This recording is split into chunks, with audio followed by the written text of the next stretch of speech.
ভাবে 564টা মসজিদ হয়, সেখানে একটা মন্দির নির্মাণ হয় না। আমরা কি করে বাংলাদেশে হতে পারি? আমাদের জামায়াতের আমির নিপীড়নে যে সমস্ত রাজনৈতিক দল পাশে এসে দাঁড়িয়েছে, আমরা তাদেরকে কৃতজ্ঞতা জানাই। তারা কেন সীমান্তে গিয়েছে আগে এটা খুঁজে নিন। তারা কেন বিএসএফের গুলিতে মরতে গিয়েছে, কারণ এখানে বেঁচে থাকা তাদের জন্য একটা জীবন মৃত্যুর প্রহসন ছাড়া আর কিছুই নয়। এই পরিস্থিতি কোনোভাবে আমরা মেনে নিতে পারি না। একটা জিনিস মনে রাখবেন, বাংলাদেশের মানুষকে আজকে আপনারা রোহিঙ্গাদেরকে সংরক্ষণ করছেন, বাংলাদেশের মানুষ তাদের পাশে দাঁড়িয়েছে। মানবতার বিধিবিধান সংশোধন কমিশন থেকে শুরু করে অনেকগুলো কমিশন হয়েছে। সেই কমিশনে যদি সংবিধান সংশোধন করতে হয়, সেখানে অবশ্যই আমাদের সনাতনীদের সর্বগ্রহণযোগ্য প্রতিনিধি থাকতে হবে।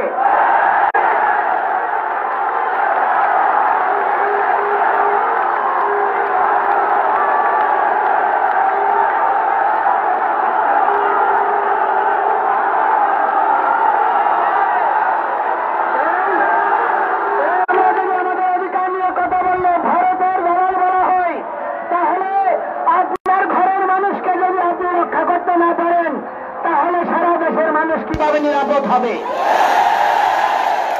সেজন্য আমি অনুরোধ করতে চাই, জাতীয় তীর্থের যদি এই অবস্থা হয়, বাগেশ্বরী জাতীয় মন্দিরের জায়গা যদি এখনো বেদখলে থাকে, তাহলে সাধারণ হিন্দুদের কি অবস্থা?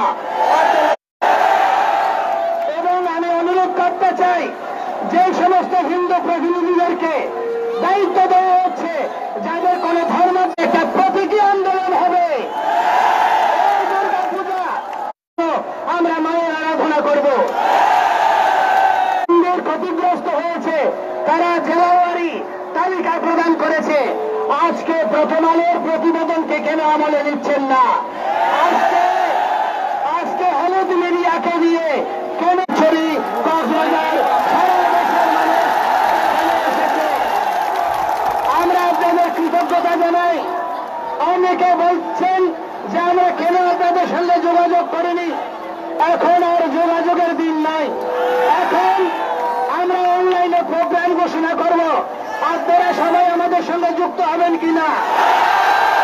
আমাদের পদ দরকার নাই, প্রতিষ্ঠার দরকার নাই, মর্যাদার দরকার নাই। আমরা মরে গেলেও আমাদের পরবর্তী প্রজন্ম যেন বেঁচে থাকে তা নিশ্চিত করতে হবে। দয়া করে প্রতিটি হিন্দু নরনারী আপনারা তপস্যার অংশ বানিয়ে সন্তান বৃদ্ধি করুন। নিজের পূর্বজদেরকে সম্মান দেওয়ার জন্য, পরবর্তী প্রজন্মকে রক্ষার জন্য আমাদের সন্তান বৃদ্ধির কোন বিকল্প নাই। আমাদের রাষ্ট্রযন্ত্রের প্রহসনমূলক এই জনসংরক্ষণ করা, আপনার জন্ম নিয়ন্ত্রণের প্রচেষ্টা, শুধু এই বড়ি আমরাই খাই আর কেউ খাই না। এই বড়ি খাবেন না। সন্তান বৃদ্ধি করুন, নিজের প্রজন্মকে রক্ষা করুন। এবং আমি বলতে চাই, মাননীয় প্রধান উপদেষ্টা মন্ডলী, আমাদের সমন্বয়ক বৃন্দ, যারা আপনারা এই আন্দোলন করেছেন, নতুন বাংলাদেশের স্বপ্ন দেখিয়েছেন, স্বাধীনতা নতুন করে হয়েছে বলছেন, আমরা কেন পরাধীন? এই প্রশ্ন আপনাদের কাছে রাখতে চাই। আজকে আমাদের ভাইরা যখন কোন উস্কানিমূলক কমেন্টের উত্তর দেয়, তাদেরকে ধর্ম অবমাননার অজুহাতে মামলা দেওয়া হয়, তাদেরকে নির্যাতন করা হয়।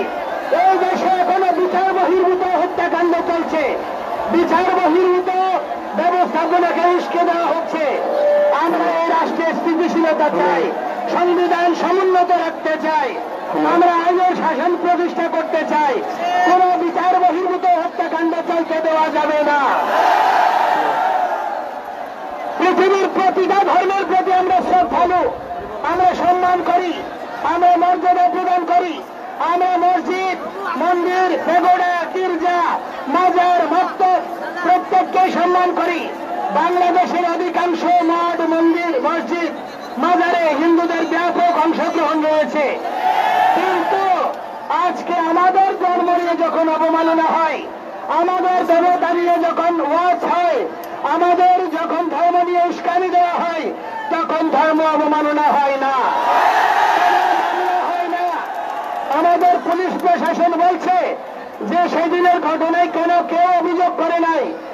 আজকে বাংলাদেশের অনেকগুলো ঘটনায় প্রশাসন নিজে বাদী হয়ে মামলা করছে। শুধু হিন্দুদের বেলায় কেন তাদেরকে বাদী বানিয়ে গলির কথা বানানোর চেষ্টা করা হচ্ছে, তাদেরকে চিহ্নিত করার প্রচেষ্টা হচ্ছে। এই প্রচেষ্টা বন্ধ করতে হবে।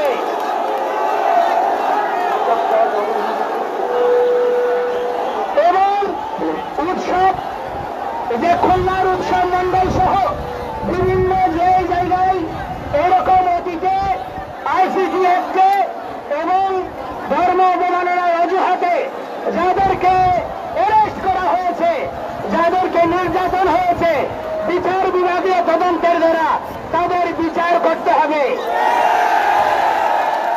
আমাদের যে ৮ দফা দাবি, এই দাবি বাস্তবায়ন করতে হবে। একটা কথা বলতে চাই, আমরা আওয়ামী লীগের, বিএনপির সহ জাতীয় পার্টি সহ যত রাজনৈতিক দল রয়েছে, আমরা কোন রাজনৈতিক দলের লেজুর বৃত্তি করতে চাই না।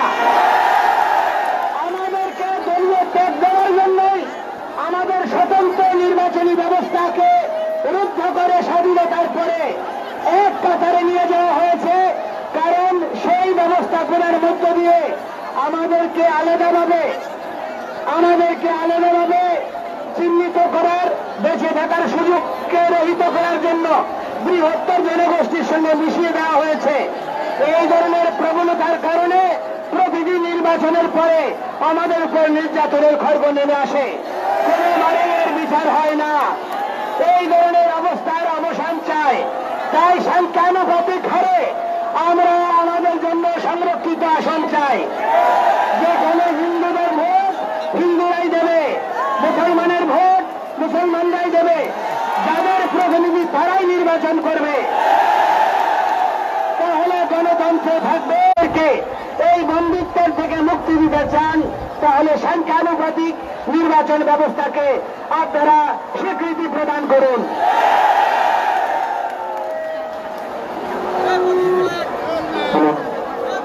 আমরা আজকে 21 সালে হিন্দুদের মঠ মন্দিরে হামলা হয়েছে, মন্দিরে আক্রমণ হয়েছে, আমরা তখন আন্দোলন করেছিলাম। সমস্ত রাজনৈতিক দল চট্টগ্রামের নন্দনকাননে এসে আমাদের সঙ্গে সংহতি জানিয়েছিল। সরকারি দল, বিরোধী দল সবাই। এই ঘটনাকে পুঁজি করে কিছু কিছু হিন্দু দালাল আমাদেরকে অন্যরকম রং দিতে চায়। আমি বলতে চাই যে সেই ঘটনায় আমরা শান্ত হইনি। সারা পৃথিবীতে আমাদের এই অধিকারের জন্য আমরা কথা বলেছি। বাংলাদেশের বিচার ব্যবস্থাকে সমুন্নত রাখার জন্য আন্দোলন করেছি। আজকে 21 সাল থেকে এই 24 সাল আসলো, নতুন সরকার দায়িত্ব নিল।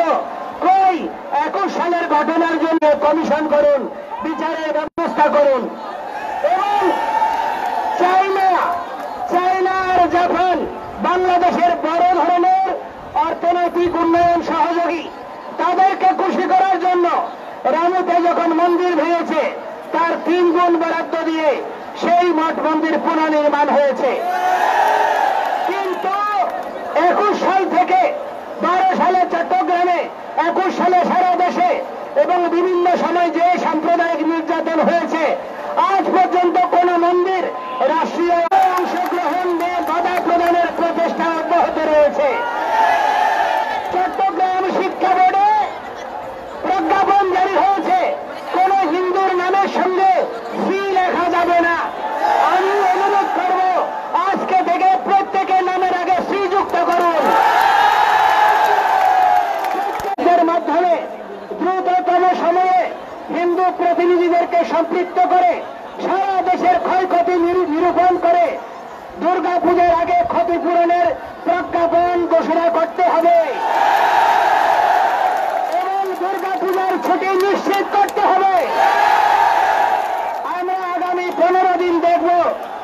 15 দিনের মধ্যে আমরা উপজেলায় আমরা পর্যায়ক্রমিক আন্দোলন অব্যাহত রাখবো। আমরা আর ঘরে ফিরে যাব না। আমাদের 8 দফা দাবি, আমাদের 8 দফা দাবি সংখ্যালঘু নির্যাতনের বিচারের জন্য দ্রুত বিচার ট্রাইব্যুনাল গঠন করেন না। আমি তাদেরকে বলতে চাই, রে ভাই, আপনার পাকিস্তানেও তো সংখ্যালঘু মন্ত্রণালয় রয়েছে।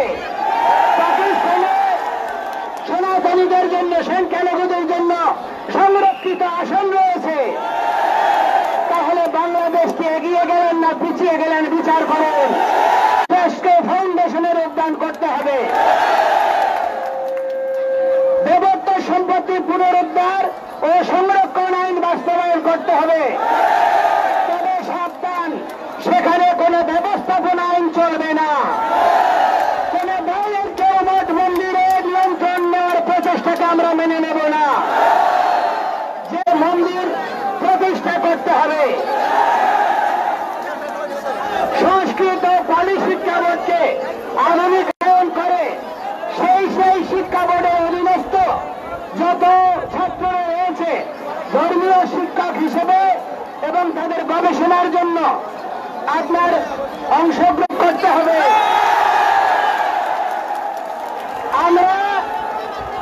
আমরা মাননীয় প্রধান উপদেষ্টার কাছে বলতে চাই, আপনি নোবেল শান্তি পুরস্কার পেয়েছেন, আপনি বিশ্ব বাংলাদেশকে সম্মানিত করেছেন, আপনার অবদান প্রশংসনীয় হবে। আপনি দারিদ্র দূরীকরণের জন্য ভূমিকা রেখেছেন। এনজিও হিসেবে নিজেকে প্রমাণ করবে এবং আমাদের পরিচয় প্রদান করব।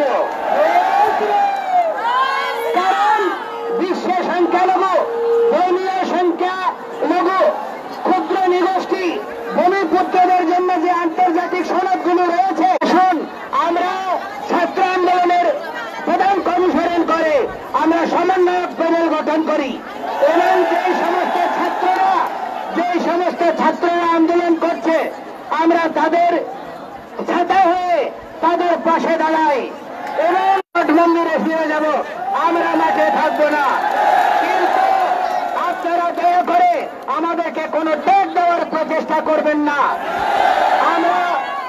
আমরা লক্ষ্য করছি কিছু সরকারি দালাল এবং কিছু স্বার্থবুদ্ধি সম্পন্ন লোক এই আন্দোলনকে বাধাগ্রস্ত করার প্রচেষ্টা করছে।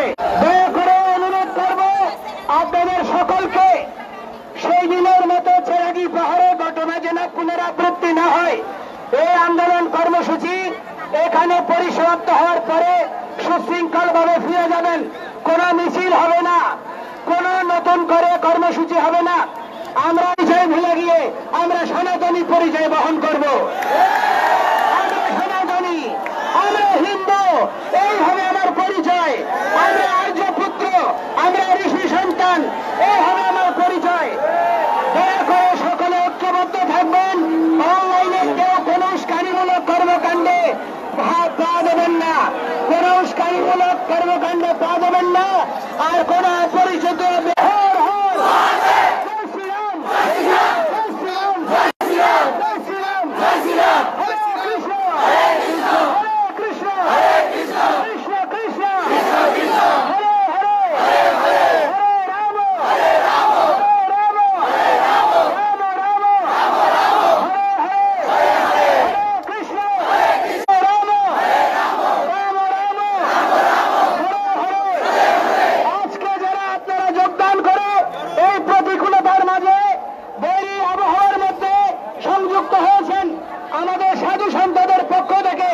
আপনাদের সকলকে কৃতজ্ঞতা জানাচ্ছি এবং আজকে প্রশাসন যেভাবে আমাদেরকে সহযোগিতা করেছে